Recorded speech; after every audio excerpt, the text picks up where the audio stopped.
Good morning, Ian Crouch with your 8:30 Hunter News update. Eligible members can now place their vote on the proposed merger between the Newcastle Permanent and the Greater Bank. The Perms revealed a strong showing in its 2022 financial year results ahead of the potential merger between the customer-owned banks. Chair Jeff Ether says it's a positive sign. We continued our yearly commitment of investing almost $1.5 million to support local communities. It was also wonderful that our employee donation program surpassed the impressive milestone of more than $1 million donated to local charity groups since its inception. Hunter motorists are rushing to fill up their tanks before tomorrow's return of the full fuel excise. It will lift prices by around 25 cents a litre, but the cost isn't expected to jump immediately, with service stations working through existing supplies of discounted petrol. Motoring groups are urging drivers to use a fuel comparison app to find the lowest fuel prices. An off-duty police officer has been charged following investigations into an alleged assault in Newcastle earlier this year. Northern Region Police commenced an investigation into reports of an assault on Hunter Street on June 24.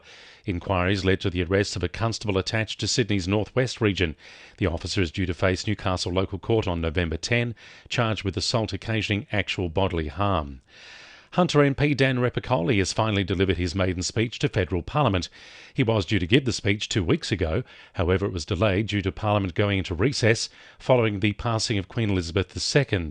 Dan Repicoli spoke of his sporting, mining and family background, telling Parliament his support for local coal miners and the mining industry is unwavering. For as long as that continues, and it will continue for years to come, I will make sure Hunter remains at the forefront of supplying coal to the world. My message to every Hunter mining family and the whole of the Hunter electorate in a changing world: I will always be upfront with you and I will always have your back. The site of the former Munmora power station is firming as the location for the proposed Waratah Super Battery project. In a scoping report lodged with the Department of Planning this week, Energy Co says a 15-hectare site previously used to store coal for the power station is an ideal location for the 700-megawatt project.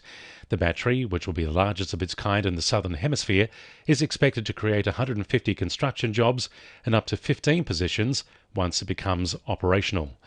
Lake Macquarie Council could be opening its swim centres year-round as part of its new aquatics facility strategy now on public exhibition.